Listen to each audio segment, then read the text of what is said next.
ହେଇଥିବା ଗଛ ଓ କାହାଣୀର ଭାଷା ଅଭ୍ୟାସ ପ୍ରଶ୍ନ ଉତ୍ତର ଗୁଡ଼ିକ କରିବା। ପ୍ରଥମରେ ରହିଛି ଆସ କଥା ହେବା। ଚାଲ ପିଲାମାନେ କଥା ହେବା।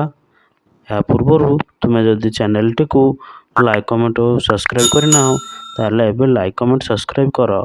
ଆମେ ପ୍ରଥମେ ଯେଉଁ ଭିଡ଼ିଓ ଆଣିବୁ ତୁମେ ନୋଟିଫିକେସନ୍ ପାଇପାରିବ, ପ୍ରଶ୍ନ ଉତ୍ତର ପାଇପାରିବ, ବୁଝିବା ପାଇପାରିବ। ତେଣୁ ଲାଇକ୍ କମେଣ୍ଟ ସବସ୍କ୍ରାଇବ୍ କର।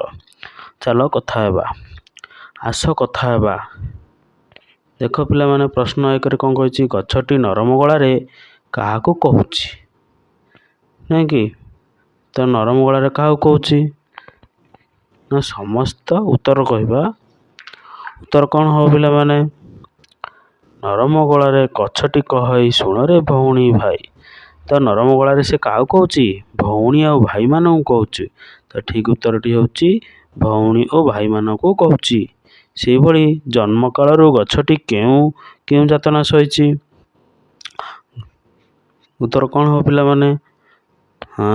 ଜନ୍ମ କାଳରୁ କ'ଣ ସହିଛି? ଖରା, ବର୍ଷା, କାକର ଏଇ ଯେଉଁ କଷ୍ଟ ଗୁଡ଼ିକ ସେ ସହିଛି। ବୁଝିପାରିଲ? ସେଭଳି 3 ନମ୍ବର, ଗଛ ଆମ ପାଇଁ କ'ଣ ସବୁ ସାଇତିକି ରଖିଛି? ଗଛ ଆମ ପାଇଁ ମିଠା ମିଠା ଫଳ, ଫୁଲ, ପତ୍ର, ଔଷଧ ସବୁ ଗଛ ସାଇତିକି ରଖିଛି। ସେଭଳି 4 ନମ୍ବର, ଗଛ ଭାଷାରେ ଆମେ କାହାକୁ ମୂଳମନ୍ତ୍ର କରିବା ଉଚିତ? କିଏ କହିପାରିବ ଠିକ୍ ଉତ୍ତର? ଗଛ ଭାଷାରେ ଆମେ କରମକୁ ମୂଳମନ୍ତ୍ର କରିବା ଉଚିତ। ଠିକ୍ ଉତ୍ତର କ'ଣ ପିଲାମାନେ? କରମ ବା କର୍ମ, ନିଜ କର୍ମ ହିଁ ମହାନ, କର୍ମ ହିଁ ଭଗବାନ। ତେଣୁ କର୍ମକୁ ମୂଳମନ୍ତ୍ର ଭାବେ କରି ଜୀବନ ବଞ୍ଚିବା ଉଚିତ। କ'ଣ ନ କରିବାକୁ ଗଛଟି ଅନୁରୋଧ କରିଛି? ଗଛଟି କହିଛି ତାକୁ କ'ଣ କର? ଭିଡ଼ ନାହିଁ, ଭାଙ୍ଗ ନାହିଁ, କାଟ ନାହିଁ, ତାକୁ ଆକୁଳ କର ନାହିଁ ବୋଲି ସେ କହିଛି। ଏ ଥିଲା 5ଟି ପ୍ରଶ୍ନ। ଆମେ କଥା ହେଲେ। ସେହିଭଳି ପାଠରୁ କ'ଣ ରହିଛି ଚାଲ ଦେଖିବା। କହିଛି ତଳ କେତେ ଗୁଡ଼ିଏ ପ୍ରଶ୍ନ ଦେଇଛି, ସେମାନଙ୍କର ଉତ୍ତର ରଖାଯାଇଛି। ଠିକ୍ ଉତ୍ତର ପାଖରେ ଦିଆଯାଇଥିବା ଘରେ ଠିକ୍ ଚିହ୍ନ ଦିଅ। 1 ନମ୍ବର ଦେଖ ପିଲାମାନେ, ଜୀବନ ସାରା କେଉଁ ପଥରେ ହେଳା ନ କରିବାକୁ ବୃକ୍ଷ କହିଛି? ଅପସନ୍ ଦେଇଛି 4ଟି। ଚରମ ପଥ, ଧର୍ମ ପଥ, କରମ ପଥ, ମରମ ପଥ। ତ ଠିକ୍ ଉତ୍ତରଟି କ'ଣ? ନା କରମ ପଥ।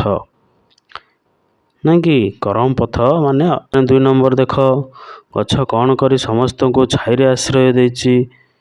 ଡାଳପତ୍ର ଧରି, ଅନ୍ତର ଫେଡ଼ି, ବିକଳ ହୃଦୟ ଚିରି, ବିରାଟ ଆକାର କରି। ତ ଛାଇପତ୍ର କେମିତି ଦେବ ସିଏ? ନା ଡାଳପତ୍ର ଧରି। ନାଇଁ କି? ସେହିଭଳି 3 ନମ୍ବର, ଜଗତ ହିତରେ କ'ଣ କରିବା ଉଚିତ? ଫଳ ଖାଇବା ଉଚିତ, ପରୋପକାର କରିବା ଉଚିତ, ସବୁଜିମା ଭରିବା ଗଛ ଲଗାଇବା। ଜଗତ ହିତରେ ଗଛ ଲଗାଇବା, ସବୁଜିମା ଯିବ ଭରି। ତେଣୁ ଜଗତ ହିତରେ ଆମେ ଗଛ ଲଗାଇବା। ବୁଝିଲେ ପିଲାମାନେ? ସେଇଠି ଠିକ୍ ମାରିବ। ସେହିଭଳି 4 ନମ୍ବର ଚାଲ ଦେଖିବା। ପର ଉପକାର କରିବା ପାଇଁ କାହାକୁ ମୂଳମନ୍ତ୍ର କରିବା ଉଚିତ?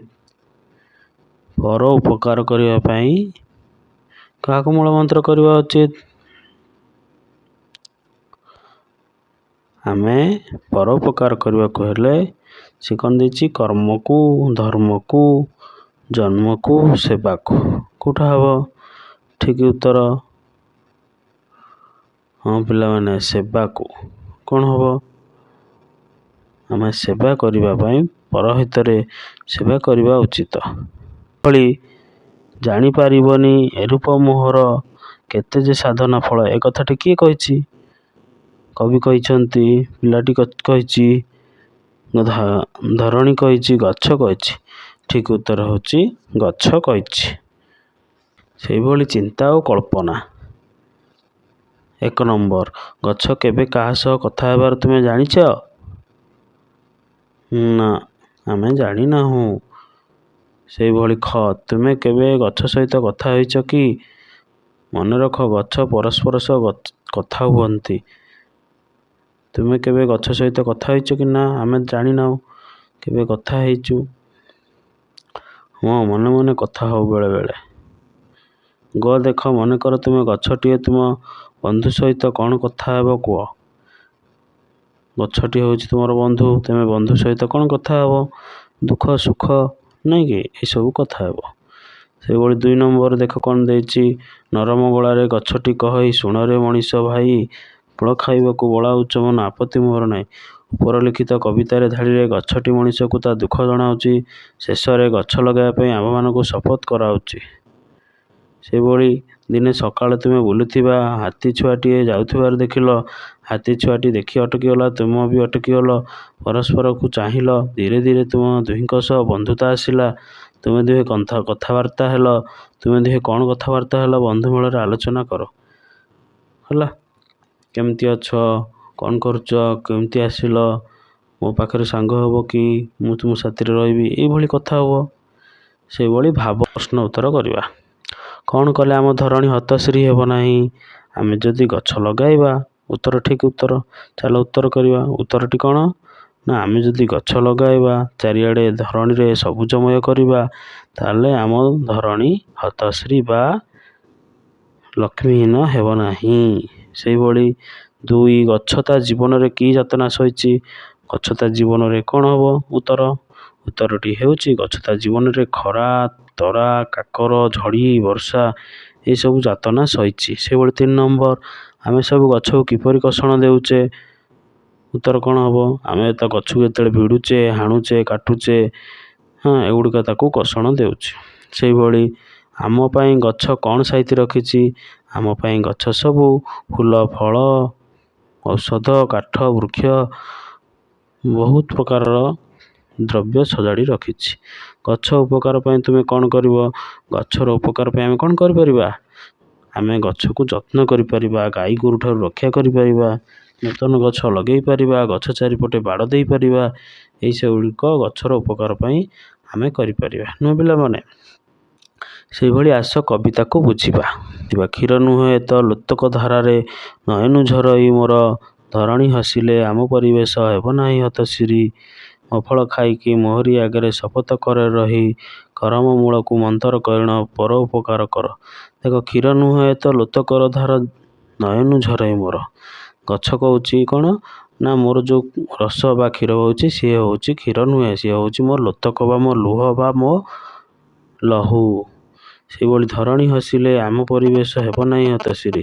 ଆମେ ଯଦି ଗଛ ଲଗାଇବା, ସବୁଆଡ଼େ ସବୁଜମୟ ହେବ, ସମସ୍ତେ ବର୍ଷା ପାଇବେ, ସବୁଜମୟ ହେବ, ତାହେଲେ ଆମ ପୃଥିବୀ ଆଉ ହତଭାଗ ଆଉ ମରୁଭୂମି ହେବ ନାହିଁ।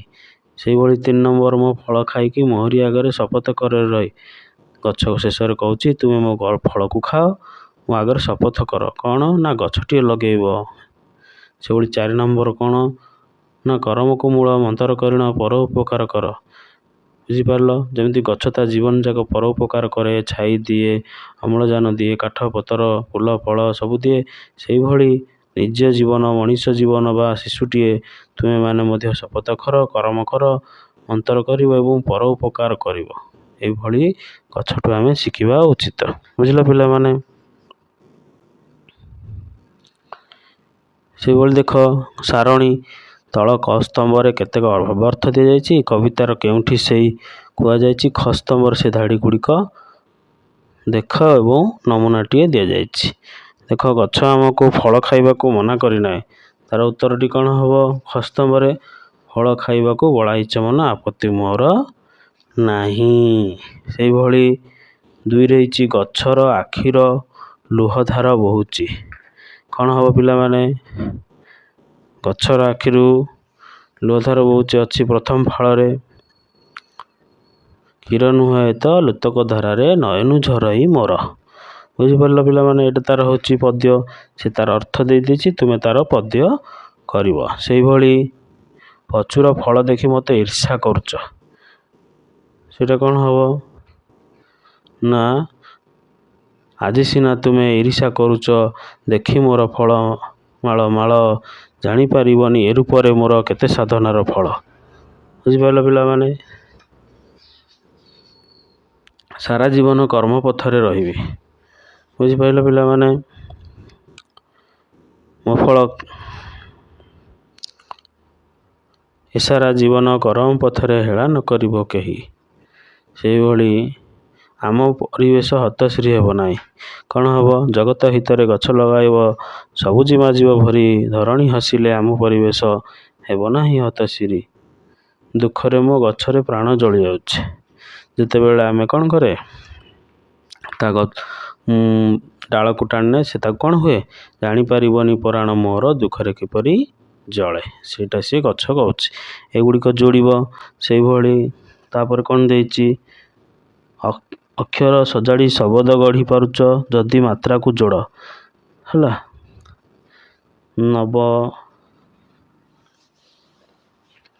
ତୁମେ ଶବ୍ଦ ତିଆରି କର। ମାତ୍ରା ଯୋଡ଼ି କରି ଶବ୍ଦ ତିଆରି କରିବା ପାଇଁ ସେ କହୁଛି। କେମିତି ହେଲା? ଜୀବନ ତ ଗଜ, ବୁଝିଲ କି ନାହିଁ? କ'ଣ ହେବ ସେଇଟା ପିଲାମାନେ? ତଗଜ ଜଗତ, ବୁଝିପାରିଲ? ସେଇଭଳି କତଲ ଲୋତକ, ତାପରେ ରଧଣ ଧରଣୀ, ନସଚ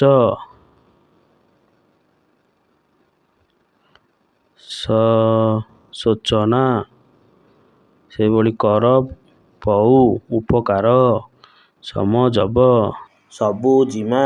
ଏଇଭଳି ଠିକ୍ କରି ସଜାଡ଼ିକି ଲେଖିବ। ସେଇଭଳି ଦେଖ ପିଲାମାନେ, ଶବ୍ଦ ଝୁଲୁଛି ଗଛ ଦେଖ, ସମାନ ଅର୍ଥକୁ ଖୋଜି ଆଣ। ବୁଝିପାରିଲ?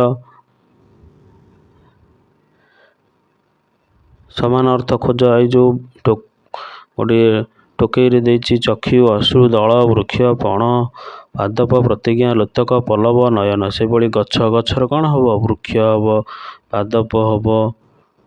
ସେଇଭଳି ପତ୍ରର କ'ଣ ହେବ? ପଲ୍ଲବ ହେବ। ଆଉ କ'ଣ ହେବ?